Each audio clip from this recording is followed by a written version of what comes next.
Growing up in the 90s, we were exposed to an unusual amount of horror shows made specifically for children, with classics like Courage the Cowardly Dog, Eerie, Indiana, Round the Twist, Are You Afraid of the Dark, and my favorite, Goosebumps. Written by R.L. Stine, Goosebumps was an extremely popular book series turned into iconic Fox Kids show, where we follow children facing supernatural and terrifying occurrences. With its reboot coming out, I wanted to take this opportunity and explore another kids' horror show that, in my opinion, is extremely underrated. Creeped Out is an original Netflix show that follows the curious, a masked child collecting souvenirs of the chilling tales shown in each episode. With rich stories, talented young actors, and some heavy topics, Creeped Out manages to set itself apart in its genre. To better explain why this show is so special, let's explore every episode ranked of Creeped Out.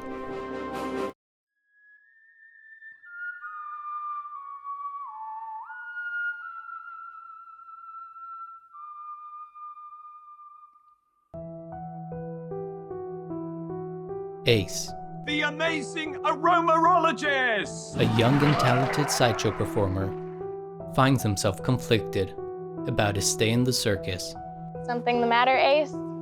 But has no memory of his life before it. I think my memories of where I'm from are false.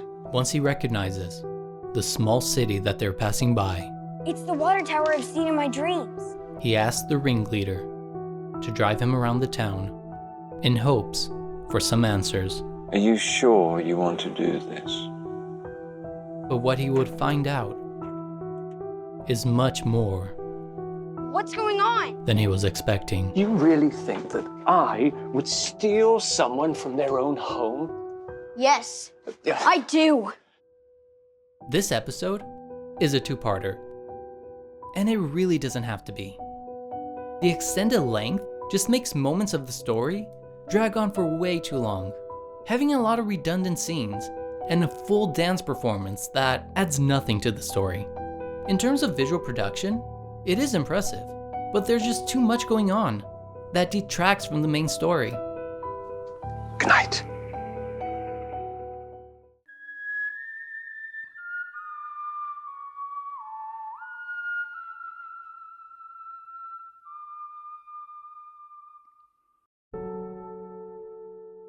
Thomas just moved into a new backwoods home and is feeling completely isolated. Found you a new friend, the neighbor's son.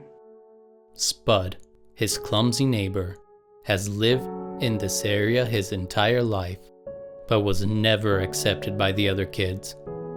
One night, after they see a big glow emanating in the distance. Come on. What? You're scared? Yeah, I'm scared. They venture off into the woods, excited for what they could find. However, they never considered that something might find them.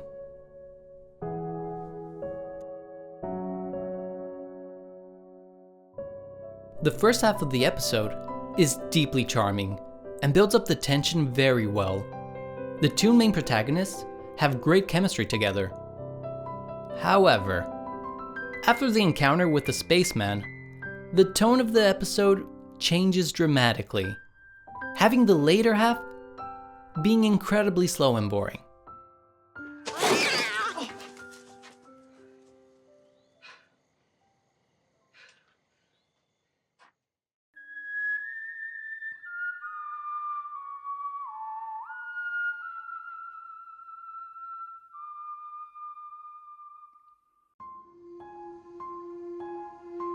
Alexa, 2 points, Alexa. a high school wrestler and the only girl in the team, faces insecurity for feeling smaller and weaker than her teammates. I've decided you're ready to compete against the boys. When she receives a mysterious message offering her a trade, Text me back the gift you want. I will take it from someone else. she asks for strength, without truly considering what she's trading it for. Its internal logic is a bit convoluted, and it doesn't explore its more sensitive subject in the best way, having a very weird twist ending that only serves to make things even more of a mess. It wasn't good today, Dad. I messed up.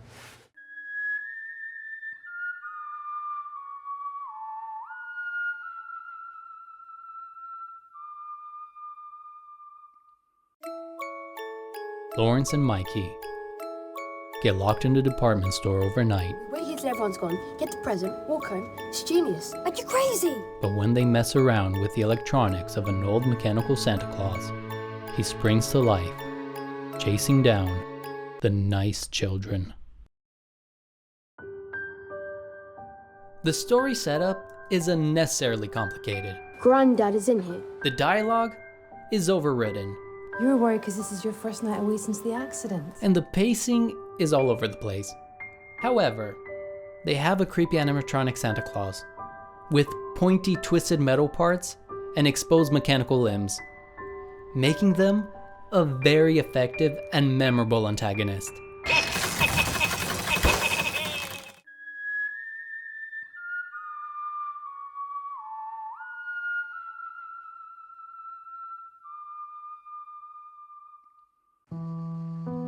In the middle of the woods, a group of Girl Scouts are enjoying a camping trip. As they awake, one of their members has vanished. We have a missing ranger. To find the missing scout, they must divide and venture off deeper into the woods. However, the only thing that they will find is a contagious melodic humming, luring them in. Having the story set in the woods sets it apart from the other episodes. The imagery of the infected is unsettling. However, there's very little buildup or tension to this moment, and once the horror begins, it all feels a little bit rushed and unfulfilling.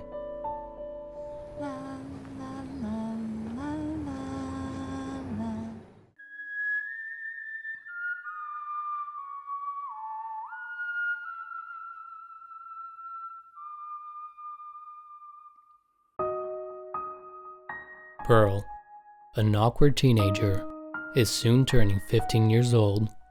While trying to invite people to her party, it becomes clear how shy and unpopular she actually is. They were wondering why I was asking about your birthday instead of you. Well, duh, me too. However, once she starts hearing a mysterious voice, everything begins to change. What's going on with you? I don't know. I feel different. Discovering hidden abilities that allows her to have influence over others. This episode feels more whimsical than creepy, Hand me that towel, would you? leaning into the fairy tale trope, but only slightly subverting it.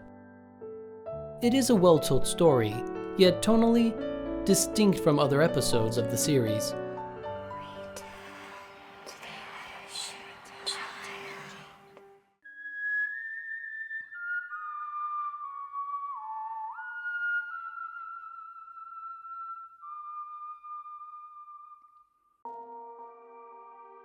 Molly and Crispin Decker, estranged brother and sister, What do I care? I'll play on my own. Enjoy your fake friends.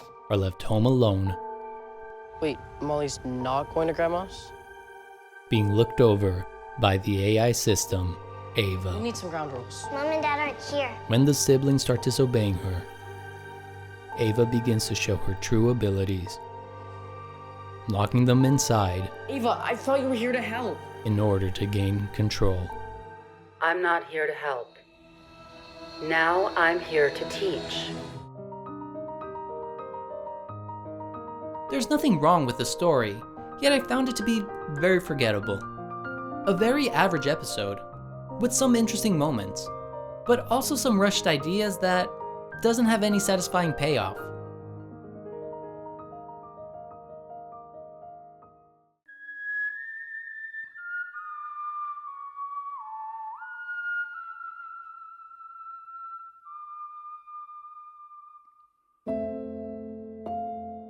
Kira, a selfie-obsessed teen, is always looking for ways to take better photos. She downloads an app, promising to remove all of her imperfections. Has never looked so cute. But she slowly realizes that this program is not only removing attributes from her photos, but also her face.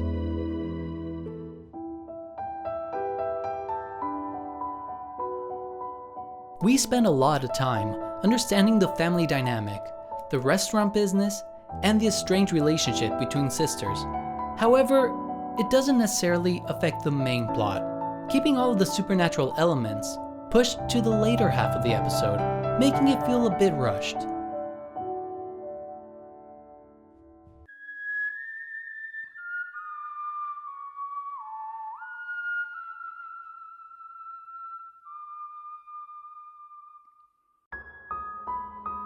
Kim, a high school student who desires popularity, feels embarrassed about her outdated phone. Believing an upgrade could boost her status, she purchases a suspicious knockoff model. I am Marti. How can I change your life today? This phone's intelligent and proactive assistant turned out to be more than she was expecting, enhancing her social media presence, helping her stand out to the cool kids. It's Kim, right? However, as she'll soon see, this phone was not improving her life, but taking it over.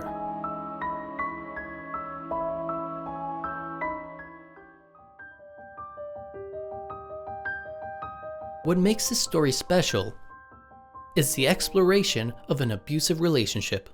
Marti starts out encouraging, while at the same time becoming increasingly more controlling by utilizing his support against Kim, forcing her to follow his orders, making this fantastical story seem more grounded and relatable.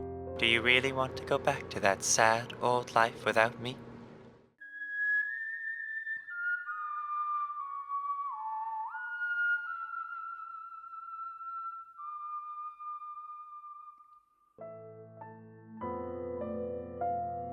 Mia, a previously only child, has just become an older sister. Come say hi. Okay, no need for the tone, Mother. Adapting to her new life, helping out with her younger brother, she starts to notice something strange about him. With odd occurrences happening, the parent starts to blame Mia. What if Mia's jealous that she's not the only kid anymore? Leading her to believe that the baby is pushing her out of the family.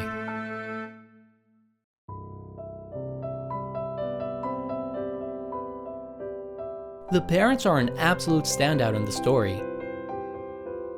They are truly trying to help Mia as she seems to lose grip of reality, showing an increasingly amount of disdain towards the baby, leading to scenes where the mother is visually frightened that Mia might hurt the newborn.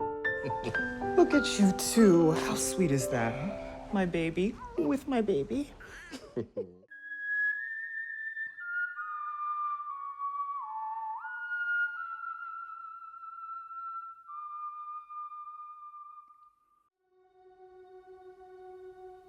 Jack, a teenage gamer, spends all of his nights playing online with his friends, sacrificing sleep for a couple of extra matches.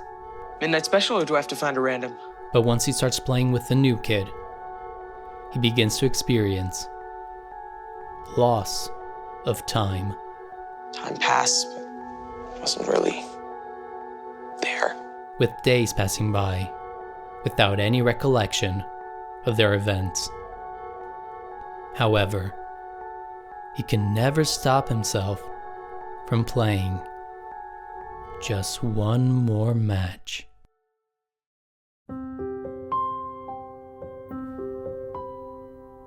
An extremely interesting allegory for addiction. It understands how video games can be categorized as such, showing our protagonist disconnecting from his friends and family, disassociating from who he is, and slowly losing control of his life. There's an earnestness to this episode. However, because of the subject matter, it can become visually monotonous. And it definitely takes a bit until the story truly becomes engaging. 1 more minute! Suit yourself, we're leaving.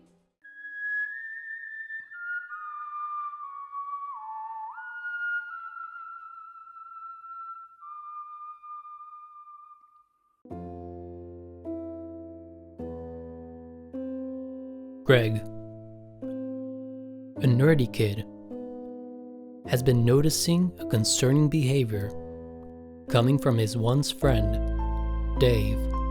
Next time, just mind your own business. Believing he might be in some kind of trouble, Greg skips school, following him to a shed, a decision he'll soon live to regret.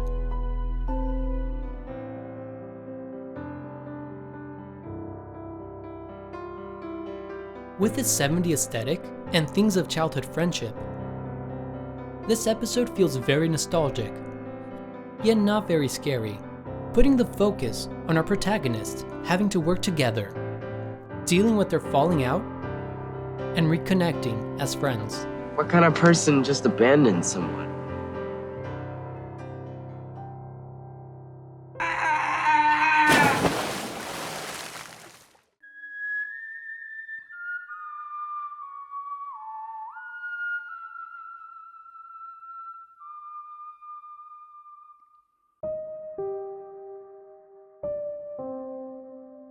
Jody and Brendan, two delinquent teens having fun at the expense of others.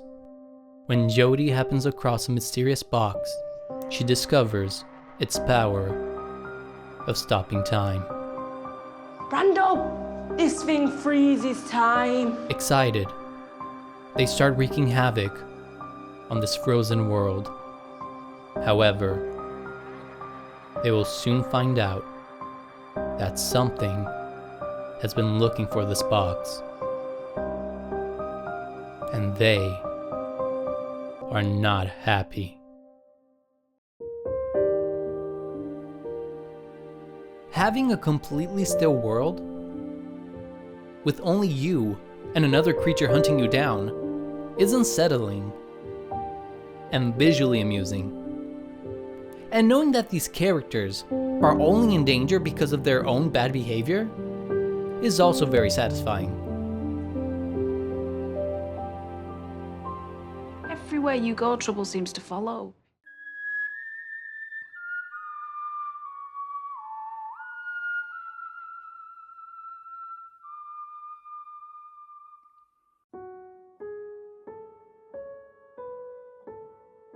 Jude, a popular high schooler, is in detention with 4 other students. To their surprise, a guidance counselor is brought in, helping these young teens process their emotions. Yum is my surefire system to help cure a school of its negative energy. However, when this mysterious woman seems to be focused on surfacing the students' anger, Jude becomes suspicious of her true intentions.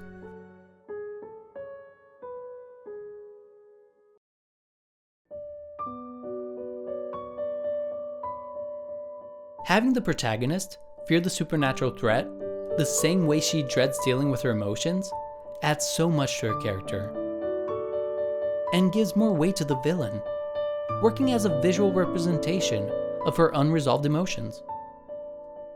The losers.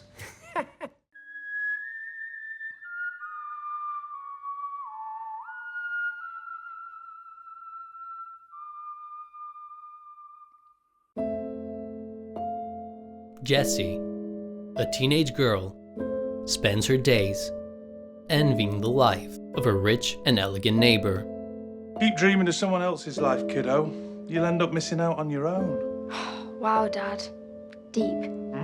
After being embarrassed from her parents' goofy behavior, Jessie runs off, finding herself at a traveling puppet show, where she receives a proposition from a puppet named Mr. Blackteeth. What if I said you could have the power to control your parents? At first, having all of her wishes met was fun, but the parents she once loved were now nothing more than empty zombies.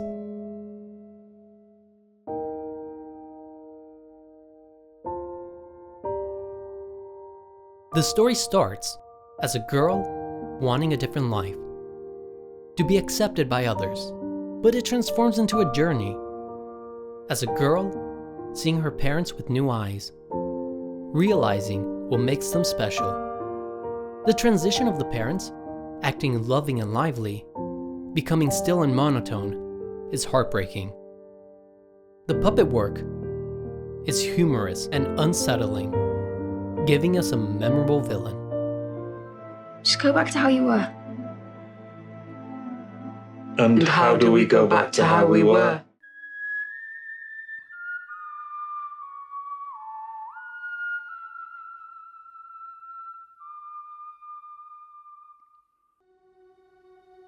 Gabe, a young military cadet, is teased by his peers for his cowardice. It's okay, soldier. Once he begins to hear voices of an impending attack, he knows something must be done to stop it. Everybody get out now!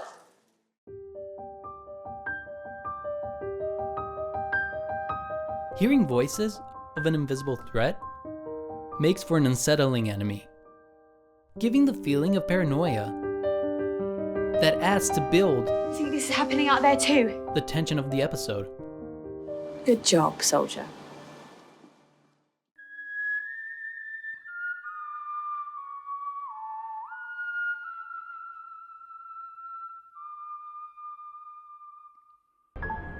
My little girl is 1 year older today. Let's go and wake her and her little weirdo friends up and see what kind of state they're in. Cass, a young vlogger, records every moment of her life to be posted and shared to her followers. Hello, watchers. At the night of her birthday, she invites her closest friends for a sleepover. Don't stay up too late. No spooky stuff. Someone always gets freaked out. Night, Dad. As morning arrives, this once happy group is now in disarray. Now, we must go through the footage and rewind the events to understand how this all started. Hi, watchers. Welcome to my birthday sleepover, which went a little something like this. An extremely inventive episode that breaks from the linear method of storytelling, showing short found footage clips in reverse order. It can get a bit hard to follow at times, and the conclusion isn't the most clear. However, the ambiguity aligns with the theme of the episode, and it encourages you to rewatch it. What comes around goes around.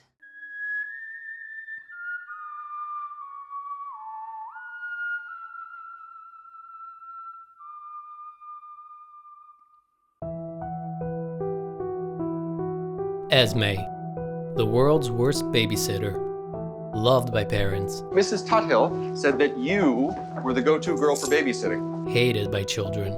No. With the help of her boyfriend, they developed a routine of scaring kids into their bedrooms, giving them a quiet night alone without having to do any work. Whatever scares the kids. And then there's not a peep for the rest of the night.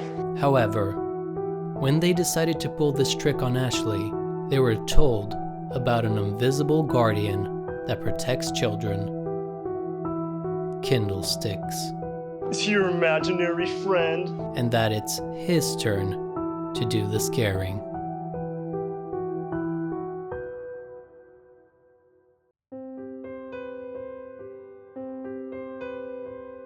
Having a cruel protagonist in these kinds of stories is always a delight, especially when they get their comeuppance.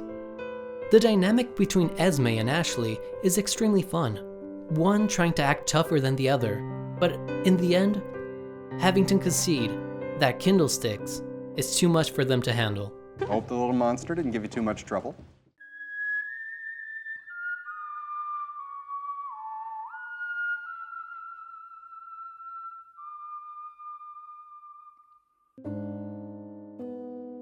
Stu, a young trickster, never considering the consequences of his deceptions.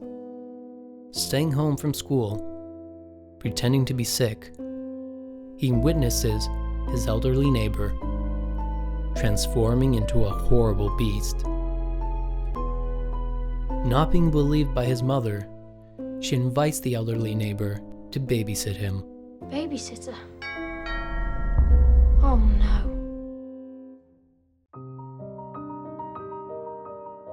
The characters are extremely likable. They seem like a happy and supportive family, making the moment where Stu realizes how his actions hurt them so effective. There is a lot of build-up to Stu's encounter with the neighbor, making her arrival tense and rewarding.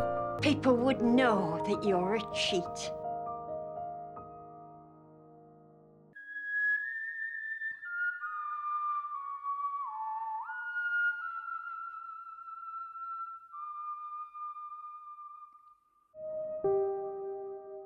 Vincent, a sad young boy, and his father Gene, a stubborn man, are moving in with his aunt after his parents' separation. Does that mean you'll finally get over yourself, call your wife and sort this nonsense out? While exploring the house, a glowing bright orb appears. After touching it, he begins to notice something strange. It was at the same house, but in the wrong time.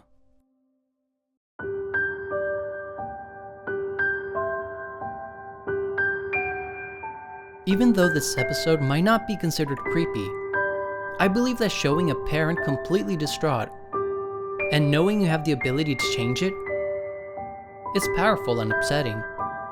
By having Vincent attending to his father's emotional needs, he feels guilty for his parents' pain and is now burdened with the responsibility to fix it. Your dad sounds lame.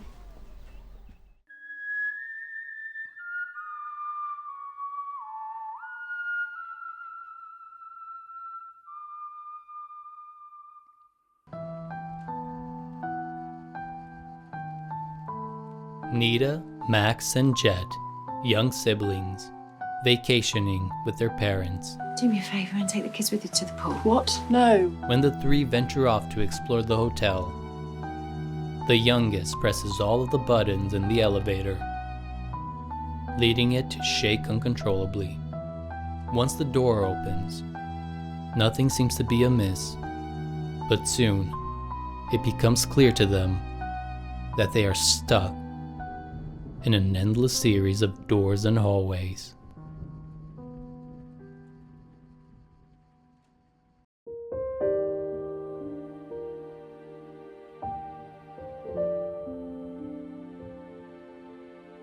A very simple idea, done extremely well. The camera work in this episode really sells the disorientation and the infinity of these hallways.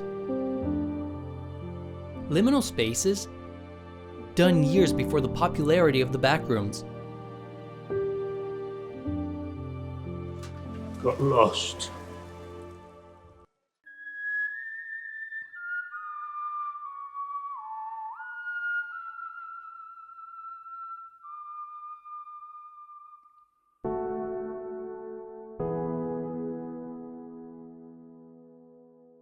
Sam, a talented choir boy, struggles to afford the expensive boarding school he attends. I can pay, I just need more time. Dealing with his frustrations online by humiliating his fellow students anonymously. Takes distinct pleasure in humiliating kids online. When he disregards a mysterious warning to stop his nasty behavior, Sam is forced to understand what it truly means to be a troll.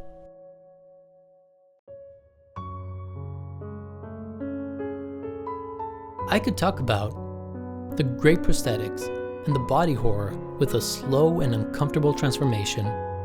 I could talk about the narrative that humanizes and condemns our protagonist at the same time. And I can talk about the main actor who conveys a range of emotions with very subtle and reserved performance. However, what I want to talk about is the series in its entirety, and how this episode feels like a perfect encapsulation of what Creeped Out was striving to be. A relevant and thought-provoking horror show for a younger audience.